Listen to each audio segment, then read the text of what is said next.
Bueno, pues muchísimas gracias a todos y todas por estar hoy aquí. Muchísimas gracias a Casa de América por la invitación. Vamos a hablar hoy de cómic e ilustración como lenguaje contemporáneo. Está aquí conmigo Eulogia Merle. No puedo tener estos problemas porque tengo un apellido complicado, así que Eulogia, lo siento, perdón. Eulogia Merle y a Carla Berrocal. Yo soy Elisa Macauslan y bueno, vamos a plantear un poco, precisamente vamos a ir navegando, vamos a ir caminando por vuestra experiencia, tanto en el cómic, también en lo pictórico, en el caso de Eulogia, como en la ilustración, en el caso de ambas. Y la primera pregunta que a mí me gustaría haceros es, ¿qué opináis precisamente sobre la ilustración como lenguaje contemporáneo hoy?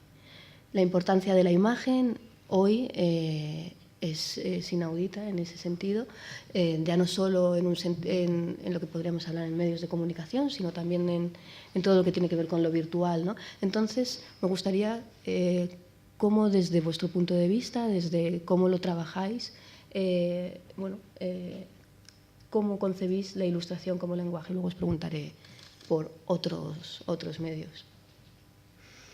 Vale, a ver, me parece que es importantísimo ahora, la imagen en general tiene un peso muy importante en todo lo que es la comunicación, ¿no? En todas las redes sociales, hoy día son básicamente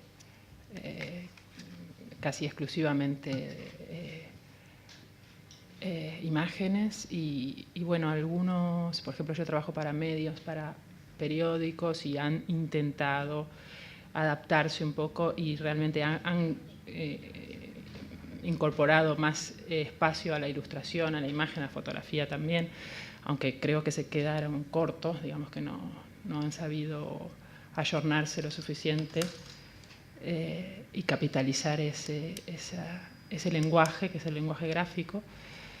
Y bien, me parece muy importante.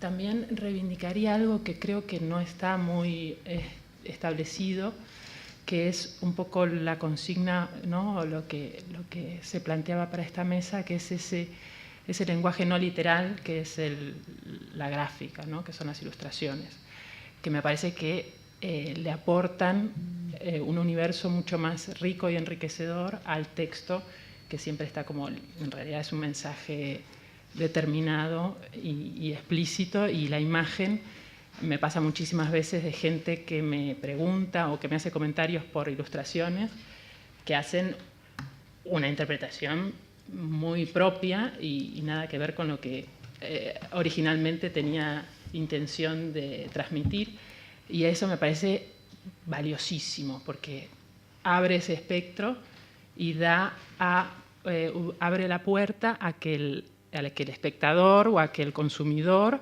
aporte de su propia cosecha para terminar el mensaje, ¿no? Para incluir algo personal que casi es inconsciente, digamos que no es voluntariamente, casi no se registra, pero que lo hace muy enriquecedor y muy interesante, ¿no? Bueno, yo creo que al final la ventaja del cómic es que, desde mi punto de vista, es que es un mensaje muy accesible, ¿no? O sea, en los tiempos que estamos, que era lo que decía Eulogia, en donde la imagen tiene tanta importancia, al final creo que el cómic es un lenguaje que es muchísimo más accesible que desde leerte un artículo en internet que te da como pereza bajar el scroll porque eres muy perra, hasta ver un vídeo muy largo de gatitos porque al minuto te acabas aburriendo. Sin embargo, el cómic tiene la unión de dos lenguajes y lo hace de forma visual, o sea, tiene lo mejor de la literatura y lo mejor del vídeo. Pero Carla, tú también haces ilustración, entonces en el sentido que a mí me gustaría, en ese sentido que Si hablamos de ilustración como lenguaje contemporáneo, es decir, lo encontramos en muchísimos ámbitos, Sí.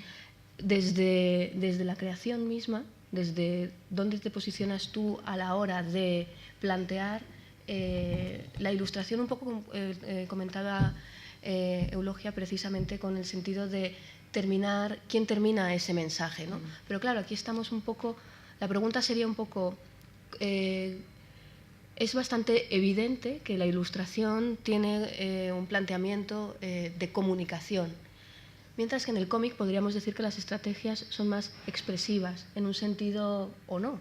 O, por ejemplo, en la pintura, bueno, y artes mixtas también que tú practicas. Entonces, ¿cómo veis precisamente esa relación? Si lo preferís, incluso en el sentido de desde dónde nace un proyecto, entre un cómic, por ejemplo, que y una ilustración. Imagino que normalmente es más que un encargo, que también puede haber cómics encargados, desde luego, pero hasta donde yo conozco también, creo que cómo te relacionas tú, Carla, con el cómic tiene que ver más en un sentido casi como de estómago, visceral, ¿no? Sí. Y un poco en esa idea. Y luego, claro, con la ilustración, que también tiene mucho de encargo en muchísimas ocasiones, ¿no? Yo creo que, bueno, desde mi punto de vista, la ilustración, o por lo menos como yo me planteo, porque esto también yo creo que depende mucho de cada uno, ¿no? Yo me planteo la ilustración como una forma de vida, como una profesión, ¿no? Vale. En el sentido que responde a una necesidad de comunicación, ¿no? Y bueno, a un encargo, básicamente. El cómic puede venir de un encargo también, pero sí que es verdad que en mi aspecto personal intento que sean digamos que proyectos que de alguna manera me apetezca hacer, o proyectos en los que yo me pueda llevar la temática por lo que a mí me gusta, porque al final me da la sensación, o por lo menos yo lo veo así, de que el cómic requiere muchísimo más esfuerzo que una ilustración. En el sentido, no estoy desmereciendo la ilustración, de hecho yo me dedico a la ilustración, pero sí que creo que el proceso técnico y de trabajo es mucho más complejo el del cómic que el de la ilustración, porque al final tú estás trabajando también una historia, si eres autor completo, ¿no? Si trabajas con un guionista, pues bueno, ese guión viene por otra persona, pero si te lo planteas como una obra completa, sí que creo que es mucho más trabajoso, más que nada porque tienes que pensar en la idea, desarrollar el guión y hacerlo, y sí que es verdad que para mí es muy visceral. Pero no sé, Eulogia igual no lo comparte. No, la verdad que por lo menos mi experiencia en el cómic ha sido por encargo, y sí siento que está muy subordinado al autor y a la idea, a tratar de construir, digamos, de ser el vehículo de la idea del autor. Es que también es muy particular. Yo particularmente hace muchos años que trabajo para periódicos, para El País y para La Nación en una sección que es opinión firmada, que es, digamos, es la editorial, no es la editorial del periódico, sino que es algún ser importante opina sobre algo que está sucediendo. Y el espacio de ilustración es considerado un espacio de opinión. Entonces, está en el marco de una opinión de alguien sobre un tema. Hay veces que es alguien que opina algo sobre un tema en el cual yo no estoy de acuerdo, por ejemplo. Entonces, sí, claro, imagínate El País todos los días y el tema es, no sé, Palestina, la guerra en Israel, y hay gente que opina una cosa y otros que otra, y yo tengo mi propia opinión. Entonces, ¿qué pasa? Eso es un espacio de opinión. La ilustración la firmo yo, es mi opinión, pero está en un marco donde no puedo contradecir al autor, tengo que hablar de ese tema, no puedo hablar de otra cosa, pero tampoco tengo que decir nada con las imágenes que me contradiga mi propia opinión. Entonces ahí está ese equilibrio en decir lo que yo pienso sin entrar en contradicción con lo que está diciendo este señor, o por lo menos no decir algo que yo no estoy de acuerdo, ¿no? Y por otro lado, siempre estoy comprometida a hacer algo gráficamente bueno, digamos, no solo que comunique una idea, sino que me guste el dibujo. Y por ese lado yo trabajo hace 18 años para El País, es algo muy coyuntural, o sea, me entregan el texto y lo tengo que entregar ya, siempre la redacción es ahora, cambian, pueden cambiar y hay que hacerlo en poquito tiempo y hay que entregar. Entonces, realmente estoy como muy entrenada e intento hacer cosas que plásticamente, que gráficamente aporten, ¿no? Ahí viene ese lugar de esa ambigüedad, de ese lugar abstracto, que creo que el lenguaje gráfico es más abstracto, que está más abierto a las lecturas y se juega justamente entre el titular, el autor, el texto y tu aportación gráfica. Y ahí da un espectro bastante grande de intentar hacer pensar sobre algo al lector. Entonces yo le doy dificultades a mi mano o hago ejercicios y le doy una importancia grande a lo que la mano aporta, por ejemplo.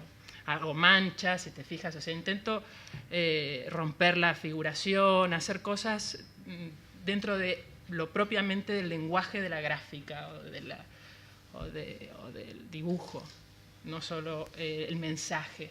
En ese lado yo intento particularmente, no es necesario hacerlo y hay muchos compañeros y gente que no lo hace, en mi forma de entender y así, por ejemplo, antes estábamos comentando, así se fue dando esto que me comentabas de que de un tiempo a esta parte, por ejemplo, que fui mamá, que soy madre, en esta sección de opinión del diario El País, por ejemplo, había crisis en la Unión Europea y a mí me salía sin querer iconografía de la maternidad, o sea, era una madre dándole de comer a un bebé o un biberón o cosas de mi vida cotidiana que fueron como permeando y fueron apareciendo, que esto lo comenté con mi jefe al tiempo y me fui dando cuenta a tiempo pasado, ¿no? que fui incorporando y que por otro lado es buenísimo porque es un medio de comunicación súper masivo y se van incorporando íconos que no estaban, de los cuales no se estaba acostumbrado, ¿no? para referirse a ciertos temas globales, llevarlo como a la vida cotidiana y a situaciones. Y de manera más inconsciente, además. Absolutamente. Luego fue que lo vi, o me lo hizo ver mi jefe en realidad también, como decir, ¿no? Como, pero bueno, me parece que eso es importante, ¿no? Has hablado un poco de una serie de estrategias. ¿Qué estrategias planteáis en ese sentido? Por ejemplo, a un nivel, comentabas también, Carla, a un nivel técnico, pero también a un nivel, si pudiéramos decir, incluso discursivo. En este ejemplo se colaba el inconsciente, pero bueno, sobre todo cuando se quiere a lo mejor trasladar también de una manera más consciente un discurso, por ejemplo. ¿Qué estrategias, por ejemplo, en un sentido de documentación o de inspiración, ese tipo de... También ya sé que todo esto depende muchísimo del encargo y depende desde luego también de... Pero bueno, pues si tenéis también algún ejemplo, alguna idea que os haya... donde hayáis tenido como una tensión bien resuelta y otra que a lo mejor podría haber sido de otra manera. Y luego, si queréis, entramos en temas de censura y autocensura, que creo que siempre es muy... Es bastante, mira que te gusta. Esclarecedor también del presente. Bueno, yo normalmente siempre que trabajo la ilustración, sobre todo como también trabajo como eulogia para prensa y para artículos y tal, siempre trabajo mucho el tema conceptual. Y lo que intento normalmente siempre es mirar un poco hacia atrás, a la iconografía clásica. Yo es que me gusta mucho el mundo, bueno, ya lo sabes, tú y yo nos conocemos, el mundo viejuner. ¿Te gusta mucho además la década de los 20? Sí, bueno, la década de los 20 y 30 sobre todo. Muy fan. A nivel gráfico, pero a nivel conceptual, cuando trabajo el concepto me gusta mucho mirar hacia atrás.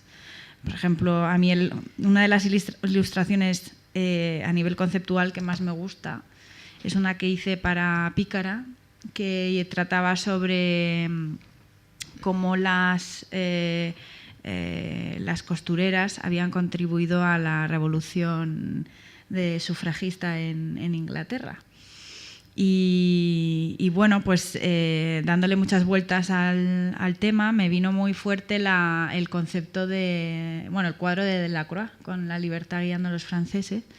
Entonces, lo que hice fue una idea como muy sencilla, pero que me parece que funcionaba muy bien, que era pues la libertad, pero en lugar de con una bandera francesa, con una aguja. Y la verdad que ese tipo de juegos en los que puedes hacer alusión a obras de arte o a cosas mitológicas o clásicas me hacía mucha gracia. Y me siento, es donde más me siento cómoda. Y un ejemplo de fail total, pues no sé, yo creo que todas las que no publicas en redes o que no les das así un poco de bombo, como que no acabas de estar muy segura de ellas, ¿no? Bueno, siempre hay aciertos, también hay que tener en cuenta los ritmos de trabajo, ¿no? Yo creo que al final era lo que decía Eulogia, que trabajamos con unos ritmos de horas, entonces no puede ser si fuera brillante siempre que me pidieran una ilustración, pues sería una genia, pero no lo soy. Entonces, pues hay cosas buenas, cosas malas. A mí yo lo uso a mi favor, ¿eh? A mí trabajo bien bajo presión al final, me gusta. De hecho, cuando me dan más tiempo, tía, doy más vueltas y luego de dar todas las vueltas posibles vuelvo a la idea original, que era la mejor. Casi siempre me pasa, con lo cual... Yo es que tampoco, o sea, esto no va a hablar muy a mi favor, pero no le doy muchas vueltas a las ideas, tampoco te creas que estoy ahí. Venga, ahora voy a hacer 50 conceptos de esta ilustración. Hago 2 como muchísimo y digo, a correr. Pero es verdad que cuanto más lo trabajas, peor funciona. A veces las ideas que tú bajo lo presión... conceptualizaste tanto que luego no se entiende, por ejemplo, porque tú tienes todo el rulo en la cabeza, pero al final no está ahí, ¿no? Entonces, sí, a veces es mejor casi. Sí. ¿Y cómo os sentís en ese sentido también de responsables en lo que se traslada en esa forma? Tú además también hablabas, es que es muy interesante tender a la abstracción en ese sentido, pero, o por ejemplo, Carla también tiende a, digamos que tienes casi un lenguaje ya establecido en tus propios recursos, sobre todo en la última etapa se puede ver de una manera bastante nítida, ¿no? Entonces ahí hay también, por así decirlo, un lenguaje establecido de cada una de vosotras. ¿Cómo lo veis? Ya, por así decirlo, ya tenéis vuestras herramientas afiladas y me lo acerco sin problema, me lo pongo. Tenéis vuestras herramientas ya afiladas y entonces digamos que tenéis una serie de una caja de herramientas en las que decís, pues aquí podemos... Y en ese sentido, si lo concebís también, por así decirlo, como vuestro propio... como vuestra propia semiosfera, por así decirlo. Esto es muy bonito, me ha quedado muy bien, pero tiene sentido también, ¿no? Porque a fin de cuentas se está apelando muchas veces a unas formas que también apelan incluso a trabajos vuestros previos.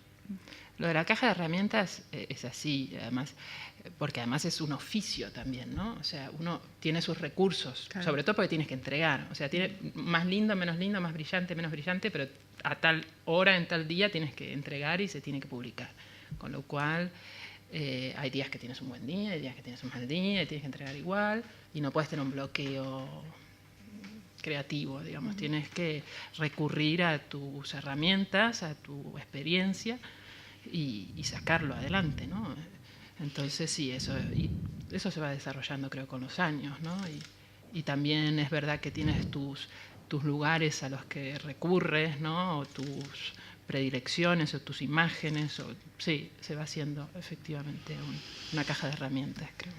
Sí, yo creo que tienes digamos que tienes varios tipos de herramientas. Unas herramientas que te da la experiencia, ¿no? De estar muchos años haciendo esto, pues al final sabes resolver muy rápido. En definitiva, se va haciendo. Eso es. Luego hay una serie de herramientas que tratan más de la memoria colectiva, ¿no? O sea, de una serie de conceptos que están muy arraigados y con los que juegas porque sabes que se van a entender.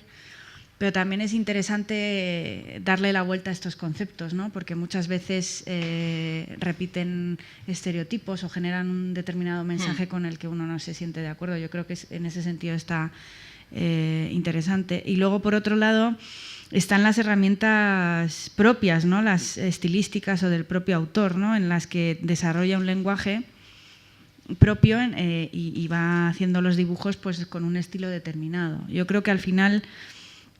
Cuando hablamos de herramientas de estilo, yo particularmente espero seguir evolucionando, ¿no? Yo creo que todo artista lo que aspira es a seguir evolucionando, seguir mejorando y seguir desarrollando ese lenguaje propio.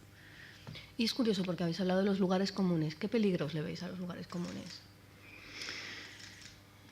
Porque es verdad que es un recurso rápido en el momento de bloqueo, pero ¿no le veis...? Lugares comunes, creo que lo que se refería era como Sí, yo me refiero también al estereotipo o a lo que es también un poco más sencillo. Claro, por eso también os sí, preguntaba también, por incluso si recuperáis incluso también trabajos previos para darle otro punto de vista, otra vuelta, incluso darse cuenta, pues a lo mejor puedo romper perfectamente por ejemplo. Sí, lo que pasa es que la ilustración, ¿no? Está en un contexto y está en conjunto o acompañando un texto, entonces, y tenemos todos una iconografía gráfica colectiva que es a través, o sea, con el uso de estas es con las que te comunicas, o sea, no puedes subvertir al punto de que no se entienda lo que decís, pero sí crear una brecha, ¿no? Ir abriendo eso. A mí me pasa, por ejemplo, hay un montón de cosas, no sé, que se pueden graficar, que son conceptos abstractos, que la democracia, la justicia, el presidente, el poder, o sea, que uno tiene como el icono, ¿no? El señor con el sombrero, ¿no? Ya lo tenemos y con eso podemos comunicar, pero muchas veces estamos reproduciendo también cosas que una, desde su postura, intenta romper. Por ejemplo, hay muchísimas figuras que son masculinas siempre, o sea, la representación, el icono general, digamos, el lugar de la mente, está siempre eso. La generalidad es masculina. En las profesiones, ¿no? Pasa mucho. Pasa muchísimo, ¿no? Si tenés que decir el doctor, entonces dibujás y es un doctor, hombre, ¿no? Es el arquitecto de la justicia, ¿no? Siempre es. Entonces sí se puede, creo, incorporar un poco, romper con eso, o eso muchas veces lo hago, o los rasgos también, ¿no? Siempre es como hombre heterosexual y blanco, ¿no? Y poder romper y enriquecer un poco a poco, para que eso se vaya como el imaginario colectivo, ¿no? Y para que eso se vaya enriqueciendo poco a poco para que se siga comunicando, ¿no? Pero sí creo que uno va haciendo también como un caminito en eso y que no es lo mismo hoy que lo que hacía hace. Yo lo que hago es años. Dejar a los personajes malos como masculinos y los que molan los pongo femeninos. O sea, sigo dejando el capitalismo como tío, sigo dejando... Y luego ya meto cosas más guays y meto más tías. ¿Qué te parece? Me parece curioso, porque precisamente os iba a preguntar por las dos estrategias que es curioso porque podría decirse son complementarias. Se puede hacer una lectura bastante interesante, las que habéis tenido ambas en el mural que cada una de vosotras habéis hecho para América Late, que había estado aquí antes mientras esperabais en loop. Las imágenes. Entonces es curioso porque mientras Carla Berrocal apelaba más a un reconocimiento de una historia del sufragio en Chile, en cambio, Eulogia estaba más, reivindicando todas aquellas mujeres anónimas que sostienen la historia, ¿no? Entonces, bueno, ahí comentad un poco, porque son estrategias curiosas, ¿no? Es interesante cómo habéis llegado cada una de vosotras. Otra vez estamos en las antípodas. No, pero está bueno, pero es enriquecedor. Bueno, claro. Chile y Argentina, sí. Pero pero unidos. No, lo decía de aquí, me quiero decir... Aquí vamos al invierno, allá al verano. Claro. A eso me refería. Vamos a hacer un apunte. Somos dos híbridas. Ella también está generando una híbrida. Un híbrido. Un hijo, sí. Entonces, un hijo madrileño. Pues estamos aquí con el Atlántico, con el charco de por medio, en Casa América, o sea. Perfecto. Todo contextualizado. Sí, un poco para mí, bueno, era el contexto de la ¿no? La mujer en América Latina, o era un poco, ¿no? Y bueno, entonces quería hacer una reivindicación a la mujer en la historia de América Latina, pero me parecía que justamente en la base de toda la construcción histórica de América Latina y del mundo están esas mujeres que históricamente no sabemos sus nombres y sus apellidos ni su biografía, pero que han sido las reproductoras de la vida y las que han generado, digamos, el presente que hoy día vivimos, ¿no? Por eso eran 4 imágenes. La primera era una anciana, una abuela, cuidando a sus hijos adentro de las casas, porque hasta hace nada, digamos, las mujeres estaban dentro de las casas, no había lugar común para reconocerse. Preparando la comida, ¿no? y cuidando a los niños, ¿no? Como esa figura de la abuela. Después estaba una madre indígena trabajando la tierra con su guagua, con su hijito en la espalda. Y había como un juego también de los colores que se iban como pasando. La abuela preponderaba el color, a pesar de que son todos muy apagados los colores, era como un ocre que se lo pasaba a esta mujer, que en el maíz era el ocre, y en su pañuelo tenía un fucsia, que se lo pasaba a una abuela o una madre de Plaza de Mayo, ¿no? que también son esas mujeres, que luego son las mujeres las que salen a cuestionarlo todo, porque ¿dónde está mi hijo? ¿no? Con algo muy vital, con una fuerza muy primitiva, ¿no? de ir a reclamar por sus hijos, por sus nietos. Y luego esta, que tenía un corazón con el color fucsia, le pasaba el blanco del pañuelo a la última chica, que era una muchacha, una chavala desnuda del torso para arriba, que representa a estas mujeres, estas chavalas anónimas también, que en toda Latinoamérica están luchando ahora por el aborto legal y gratuito con los pañuelos verdes, ¿no? Y de ahí le salía que había como una metáfora en el Guernica, que en el puño también sale como una flor, que es como la esperanza, ¿no? La fuerza y el porvenir. Y bueno, sí me parecía como un punto de vista femenino de la historia, porque si no, también están estas exponentes que son las luchadoras o las que han salido y han estado en la parte que yo considero que es más como, es una construcción más masculina de la historia, que es las biografías, ¿no? O las personalidades, que esa cosa anónima de lucha y de constancia y de trabajo, de todas esas abuelas, bisabuelas, madres, ¿no? que son la base y los pilares de todo lo demás, ¿no? Y para mí era como hacerle un homenaje a todas esas mujeres, mi aportación, ¿no? Esa era mi idea. Es curioso, pero también hay una tensión ahí entre lo público y lo privado. Quiero decir que mientras está todo este ámbito que siempre se ha relegado a lo privado para no ser reivindicado, en cambio en el planteamiento del sufragio está precisamente esa toma también en un sentido institucional del ágora y demás, ¿no? Que sería un poco la estrategia sí. de Berrocal, ¿no? En un sentido también de que cabría preguntarse, al igual que nos preguntamos muchas veces por nuestras propias sufragistas aquí en el Estado español, imagino que tú también estarías preguntándote por las chilenas. Sí, claro, yo, o sea, en el mural lo que pretendía era hacerlo todo muy, muy simbólico,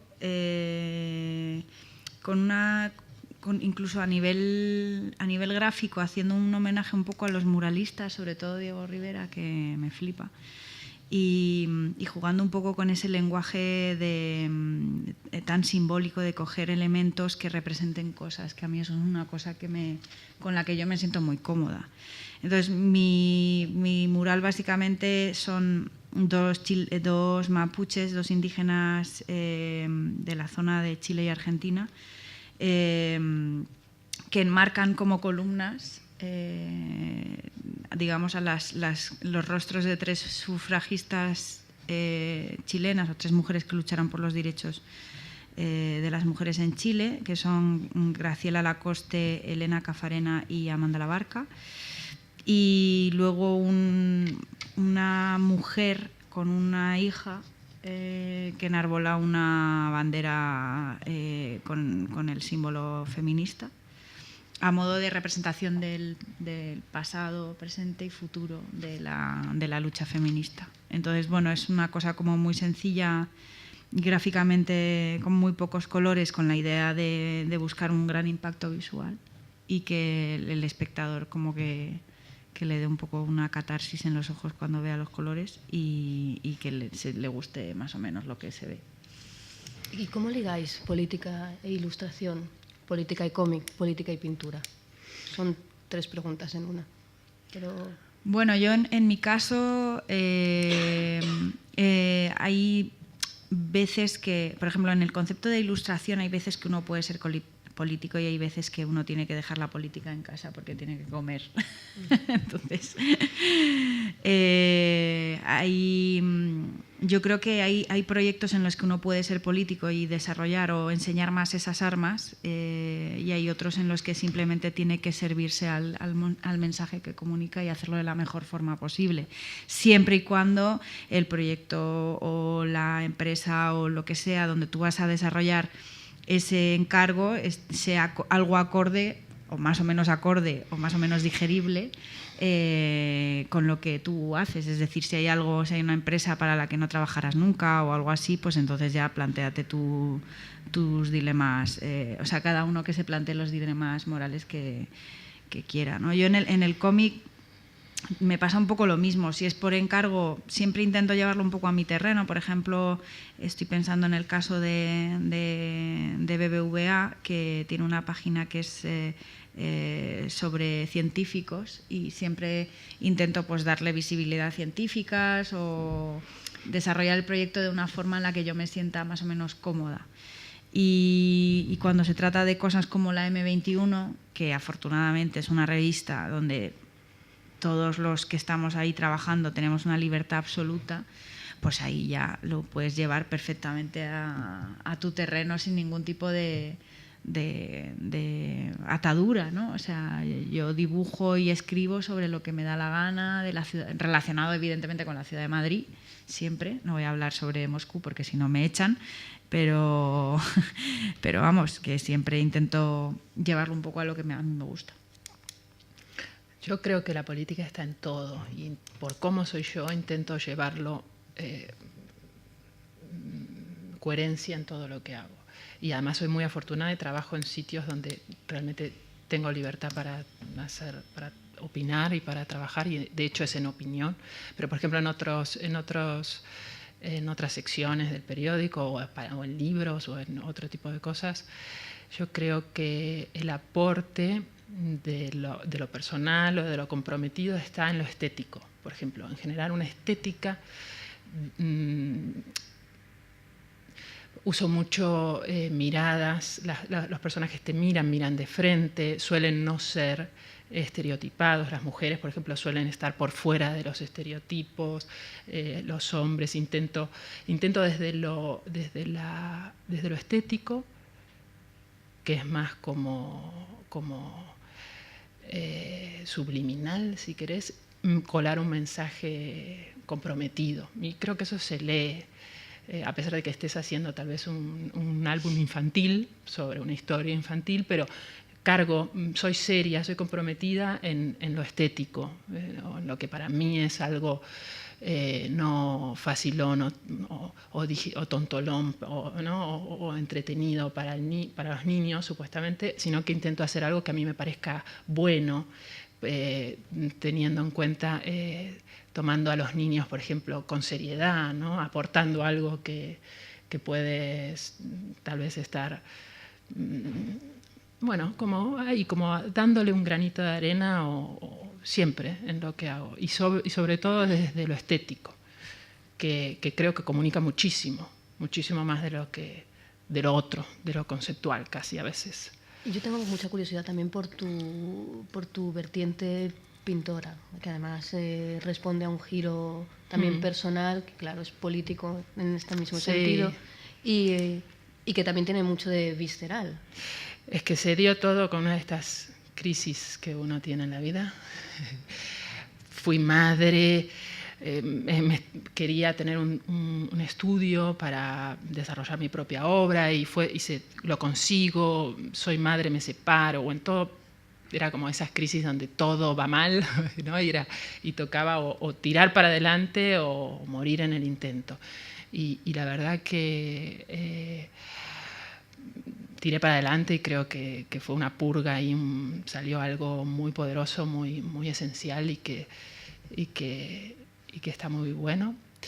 Y ahí empecé, sí, estoy elaborando ahí mi propia mensaje, mi propia obra, ¿no? También ser absolutamente libre para ver qué tengo para decir, ¿no? ¿Por qué esto, ¿no? Las preguntas que tenemos todos, pero a nivel estético, ¿no? Entonces estoy produciendo obra, estoy interviniendo en el barrio, haciendo gestión cultural en Usera, en el barrio donde vivo y donde está mi estudio.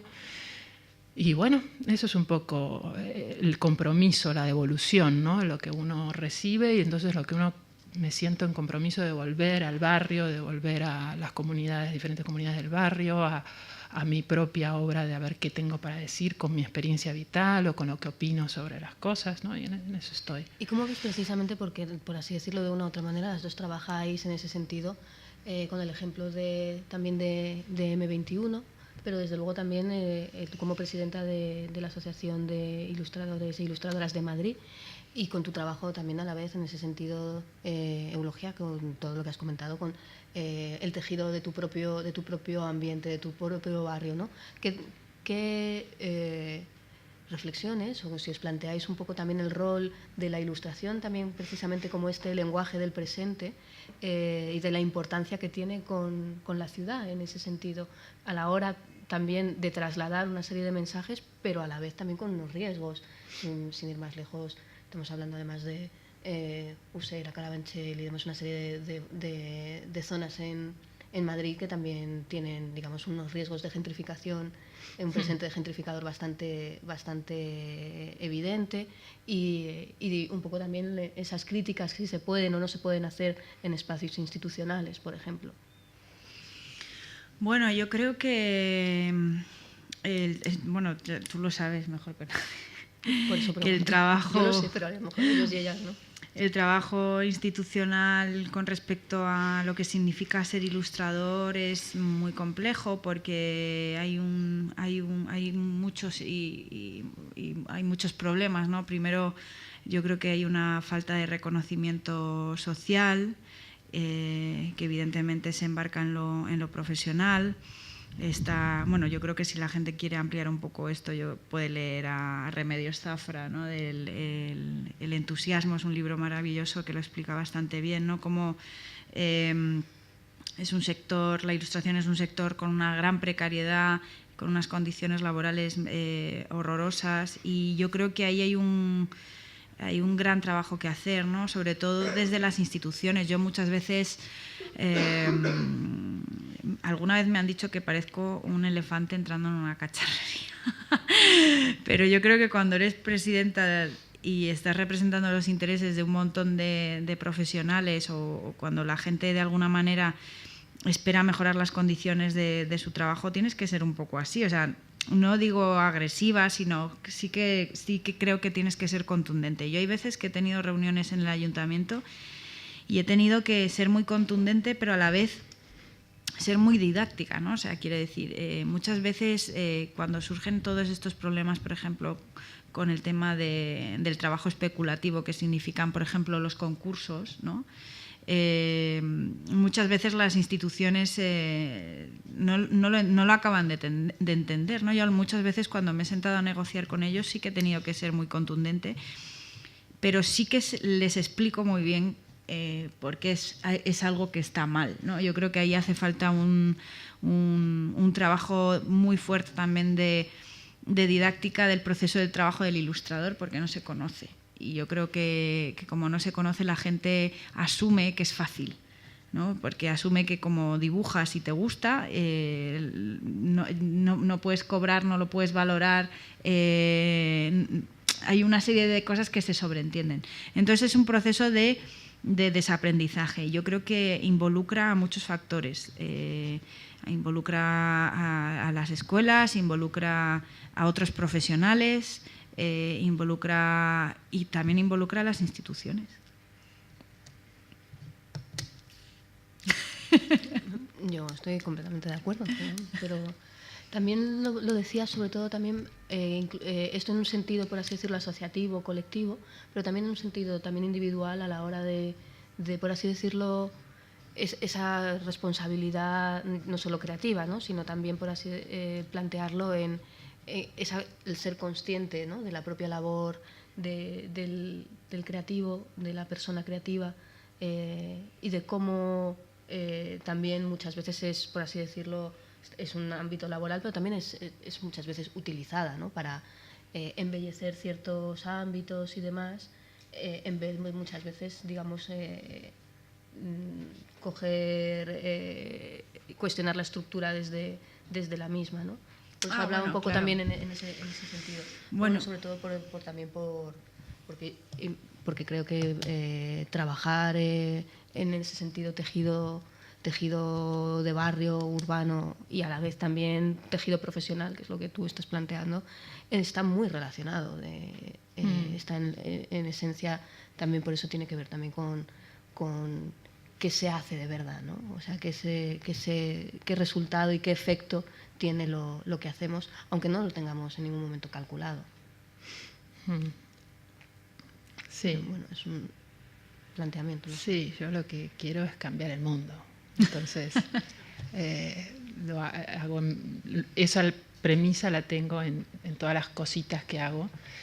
Y entonces, bueno, trabajo para un medio, trabajo mercenario, no trabajo por encargo, y como quiero generar otro tipo de cosas y vivir de otra manera, entonces no me queda otra que insertarme en intentar mutar o transformar esa realidad, y soy presente, eso me encanta, o sea, es lo que me gusta, ¿no? O sea, soy presente en mi barrio, en las realidades que hay en mi barrio, en las comunidades que hay en mi barrio, en los conflictos que hay en mi barrio, y utilizo el arte contemporáneo o la ilustración o dar clases, ¿no?, y generar talleres y bueno, y subvertir y molestar y gestar ahí espacios de conflicto todo el tiempo, en lo más que puedo, digamos, pero sí.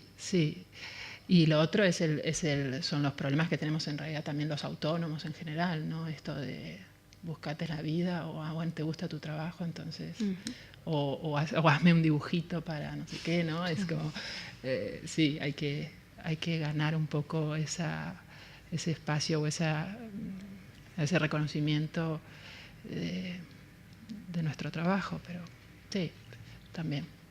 ¿Y qué relación tenéis también con todo lo que se está haciendo en ese sentido también en Latinoamérica?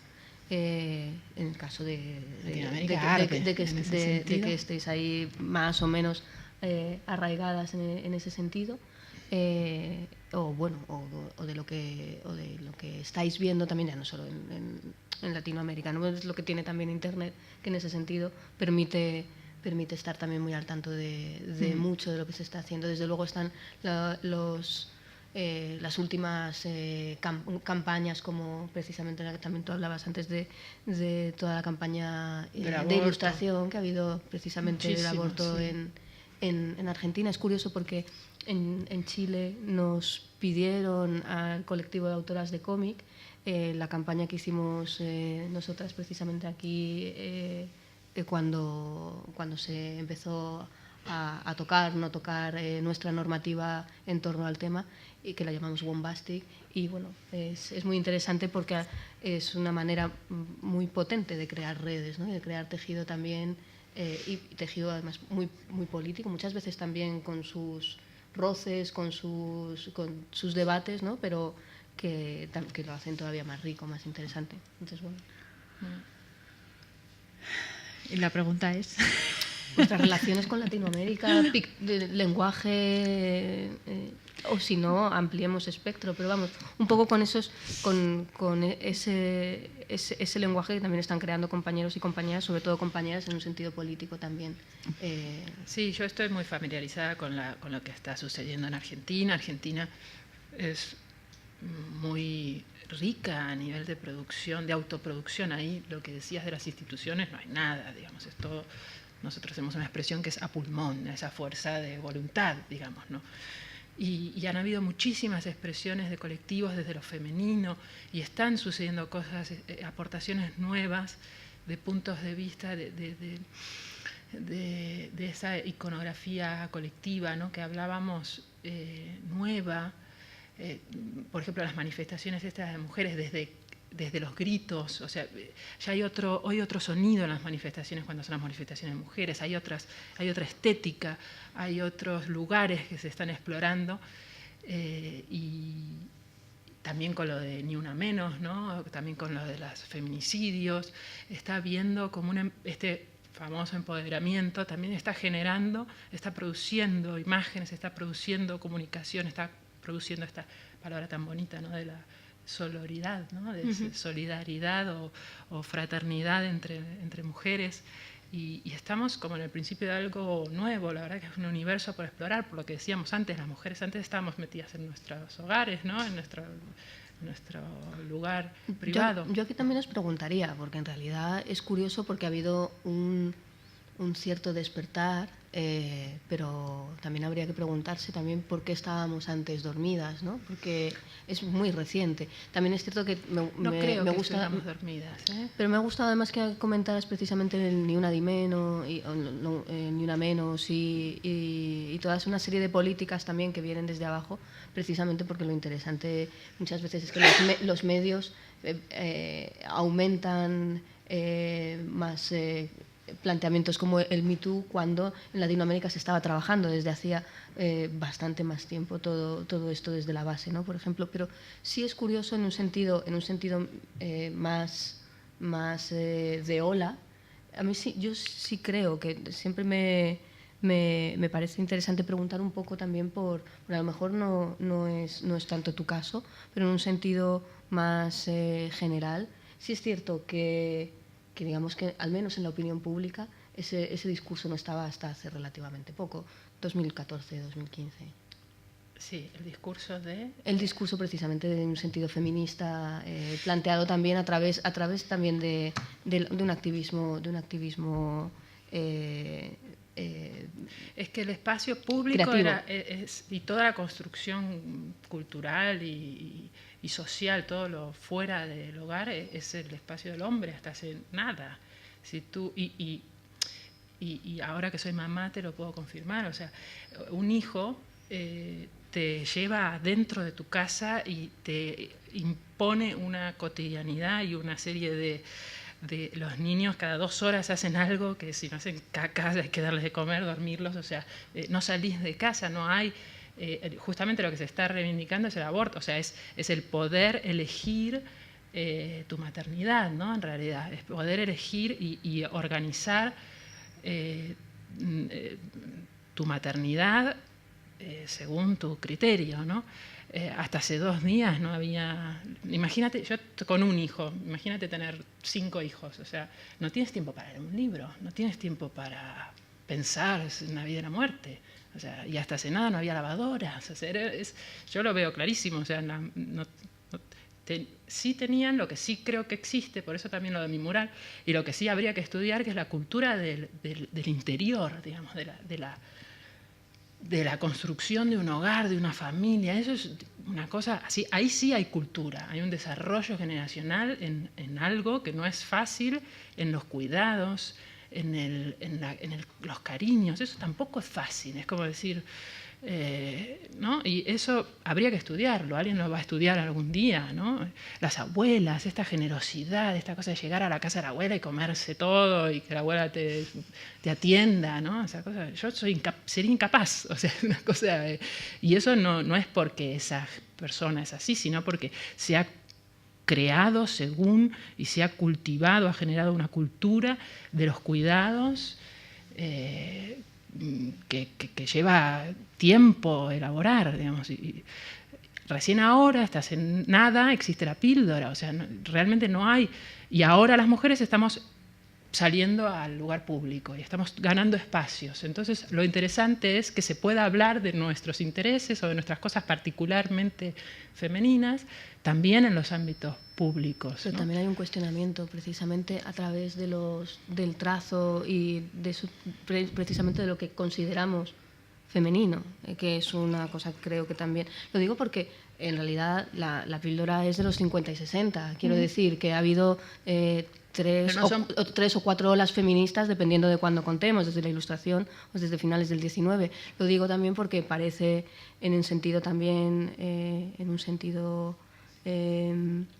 muchas veces muy presentista, también como característica de nuestra propia sociedad, de que no ha habido nada antes de hace poco, y por eso a eso me refería. Quiero decir que olvidamos los 70, olvidamos la revolución de los 60 finales y los 70, lo digo mi generación, no sé, que creo que es más o menos la nuestra, 79, ¿Pero por qué 83. olvidamos? ¿No? Entonces, olvidamos. bueno, ¿Sí? ¿Olvidamos? No lo sé, porque parece de repente que le estamos redescubriendo además discursos que ya estaban superados en los 80 y que de repente vuelven a día de hoy como si fueran nuevos. Un poco preguntaros cómo, o cómo lo veis también en un sentido, qué herramientas da también críticas, da la propia creatividad, el propio cómic y demás en ese sentido. Lo digo porque también, bueno, es curioso porque le veo ciertas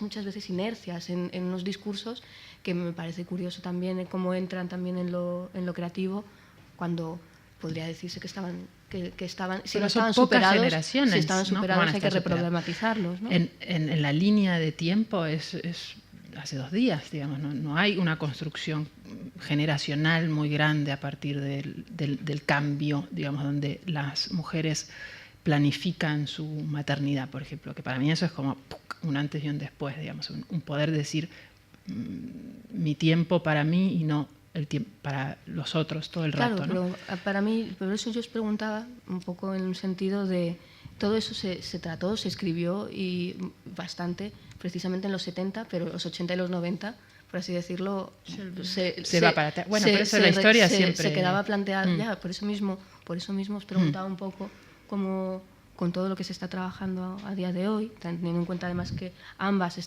trabajáis también desde un punto de vista crítico, posicionado y demás, si os habéis precisamente preguntado un poco por esos riesgos de volver otra vez a una amnesia de 20, 30 años. Lo digo porque por eso mismo, ¿no? Porque parece de verdad que... Bueno, yo creo que también hay que juzgarlo todo en su contexto, ¿no? Yo creo que hay un cambio fundamental que hay desde los 70 o 80 hasta ahora, que yo creo que puede jugar en nuestro propio beneficio, que es la tecnología.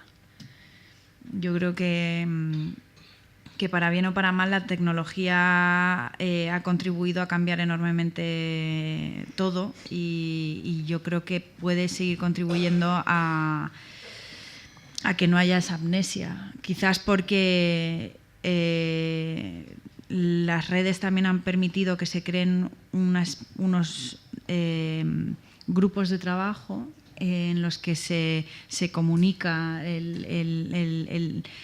todo lo que se están haciendo en esos grupos de trabajo se comunica a través de las redes, ¿no? O sea, tú desde Madrid puedes saber que hay unas feministas en Santiago que están trabajando, que se ponen en contacto con el colectivo de autoras de aquí de Madrid, que te están pidiendo unas imágenes. Yo creo que se genera un flujo de información que antes no había y que también podía dar pie, sumado a otro tipo de distracciones, a esa amnesia o ese dormitar. Yo creo que aún así seguimos todavía dormitados en muchos aspectos, ¿no? O sea, lo que es importante aquí o lo que es interesante es que que el feminismo esté en boca de todos. A mí me parece algo positivo, porque al final denota que hay un cambio de tipo social. A mí me recuerda un poco a cuando todo el mundo hablaba del tema del matrimonio gay en España, por ejemplo, ¿no? Que todo el mundo tenía una opinión, todo el mundo tal. Muchas veces se necesitan cambios de ese tipo, o sea, cambios de generar como golpes en lo social para que realmente se pueda evolucionar hacia algo, ¿no? Y no sé, llámame optimista, pero yo creo que no creo que sea, espero, vamos, o por lo menos en mi parte, o desde lo gráfico, desde la ilustración y desde el cómic, intentaré contribuir a que eso no sea un sueño. Sí, yo no veo que haya habido amnesia ni que en los 70 se haya conseguido nada. Si tú te fijas, todavía en Latinoamérica, en Argentina, por ejemplo, el aborto es ilegal. O sea, te puedes ir presa por abortar o un médico puede ir preso por abortar. O sea que a pesar de que hay como vanguardias o gente que está pensando en eso y que se ha liberado, no ha llegado todavía, digamos, a todos los extractos sociales, a todos los rincones del mundo, esa reivindicación de no, con mi cuerpo decido yo, algo tan básico. No está hoy día eso. Hoy día en Argentina, por ejemplo, no es legal interrumpir un embarazo, ¿no? O sea que todavía estamos en épocas bastante sobre cavernarias. todo en Sudamérica, ¿no? En Yo toda creo Sudamérica, que en sí. Chile pasa exactamente lo mismo, porque son... O sea que todavía no hemos avanzado. Habrá intelectuales que sí habrán llegado, o sea, ¿vale? Y lo hay, pero como sociedad, como reivindicación, como imposición. Y de hecho, es interesante además se ha perdido ahora. ¿Te acuerdas toda Sí, porque precisamente con las políticas anteriores había habido incluso una política adelantadísima en términos de identidad sexual que incluso Bueno, sí, podríamos te refieres decir a los 70 en Chile. Bueno, no, me refiero a Kirchner hace 5 o 7 años. Sí. Entonces, a eso me refería, que tienen una normativa en ese sentido que creo que incluso la de acá no llega a ese nivel. Sí, pero el aborto nunca fue legal. Sí, pero es curioso, ¿no? En ese sentido, porque a fin de cuentas, si a lo que yo me refiero no es tanto en un sentido de despertar individual, como precisamente por qué llegan determinados temas a la opinión pública y cómo, ¿no? Y en qué canales. A eso me estaba refiriendo un poco, por ejemplo, la experiencia que tenemos con las compañeras argentinas, por ejemplo, con el tema de la Her Story, o sea, de lo que es la historia de las autoras de cómic e ilustración en Argentina, en las que no...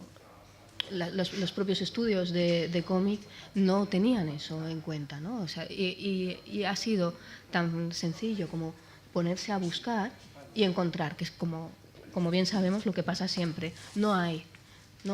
Y empiezas a buscar, empiezas a tirar de arriba, pues sí hay. Pues resulta que no solo sí hay, sino que hay bastantes. Ostras, ¿cómo es posible que no conociéramos a todas estas artistas, ¿no? A todo este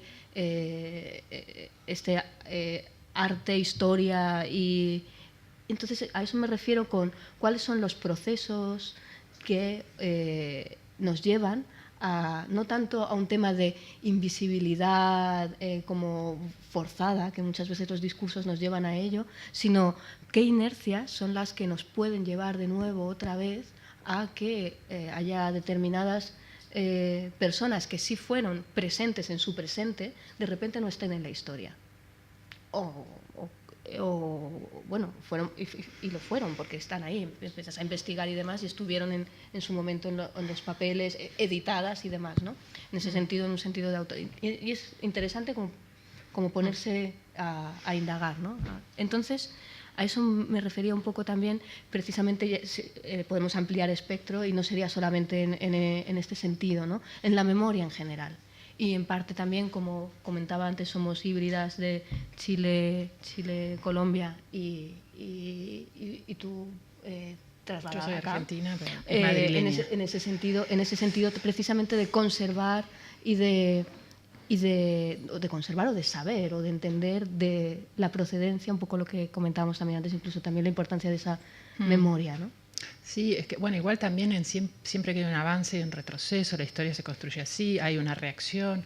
Y hablando de lo que son la iconografía de lo femenino, ¿no? y los espacios ganados o los espacios que se abren, por ejemplo, lo que ha pasado ahora con las chicas de FEMEM, ¿no? O sea, tener el cuerpo desnudo de una mujer genera todavía hoy, o sea, dentro de unos años lo vamos a leer, o nuestras hijas lo leerán y dirán esto es surrealista, porque no hay, ¿dónde está? ¿Qué genera tanta violencia, tanta agresividad, tanta puesta en escena, que en realidad es simplemente el cuerpo que llevamos las mujeres de toda la vida, desde que existimos, ¿no? Eso por un lado, y por otro lado lo mismo, ¿no? Es decir, que en la medida en que las mujeres tengamos ganados espacios en lo público, también incorporaremos a nuestro legado en esos espacios y reclamaremos nuestro lugar también en la historia, y que es esto lo que tenemos que hacer nosotros ahora, ¿no? También. Y para ir cerrando, preguntaros por un reto, en ese sentido precisamente de la relación de lenguaje, cómic e ilustración, algo que os gustaría especialmente llevar a cabo, en un sentido discursivo también, algo, vamos, directamente lo que estiraríais el código, os volveríais locas, lo que de verdad os gustaría en un sentido, si no lo habéis hecho ya, desde luego, en un sentido visceral como proyecto ideal. Bueno, qué sé yo. A ver, ¿tú? Yo, la verdad es que como proyecto tengo un proyecto de, uy, que me cargo el micro. Tengo un proyecto de una biografía de una folclórica, porque yo soy muy folclórica, ya lo sabes tú. Y no lo parece, ¿no? Y bueno, mi idea es hacer un pedazo de cómic que flipas, así hablando mal y pronto, sobre esta mujer, básicamente, y contar una historia realmente que me motiva, de una mujer que me parece muy guay, porque fue una mujer muy empoderada, muy fuerte, que marcó un antes y un después en la historia de la copla en España. O sea, que yo creo que puede ser un proyecto muy, muy guay. Y eso es lo que realmente me motiva y me apetece, y me lo tomo como un reto. O sea, ¿estás enamorada de lo que estás haciendo? Sería muy, muy obsceno decir que sí. Sí, o sea, sí, estoy enamorada del proyecto. Luego lo que salga ya es otra cosa. Eso ya, yo lo intentaré hacer lo mejor que pueda y luego ya diré, bueno, pues estoy contenta o no. Pero sí, la idea en sí me enamora, claro. O sea, España, años 30, 40, o sea, mujer fuerte, lo tiene todo. Luego ya, ¿no? ¿Sí o no? Pues eso. Yo ahora también estoy embarcada en un proyecto personal, pero es muy incipiente, me daría mucha impresión decir nada, pero no, es sobre un hombre, no sobre una mujer, que es una historia de amor, y es un hombre que existió, que conocí, y una experiencia que viví hace un tiempo, y de una persona que admiro mucho, a pesar de que ya no está más, y que es como también un homenaje, es como una deuda pendiente que tengo para hacer para él y para su comunidad, o sea, de exilados españoles en Francia, en Toulouse, en Perpiñán. Y yo los conocí medio de casualidad, no se sabe bien por qué, porque me colé en un grupo que estaba haciendo un documental, que al final el documental nunca se terminó, y ahí los conocí, y fue enamorarme de ese señor, que él tenía 80 años y yo 25, ponele, y conocer una gente de lo más inteligente y coherente, creativos, o sea, gente maravillosa, de las mejores personas que he conocido. Y ahora estoy con ganas de contar yo la historia, ¿no? Que casualmente estuve ahí, ahora le encuentro el sentido, que era porque ahora tengo que contar toda esa historia, ¿no? Y bueno, ese es el planteo. Pues nos dejáis con la duda y con la duda y con el futuro que llegará. Pero eso sí, enamoradas ambas de los proyectos en los que están, y que dos artistas estén apasionadas y enamoradas de lo que van a hacer es una buena noticia. Creo que para terminar esta mesa, muchísimas gracias, Eulogia, y muchísimas gracias, Carla, y gracias a vosotros y vosotras por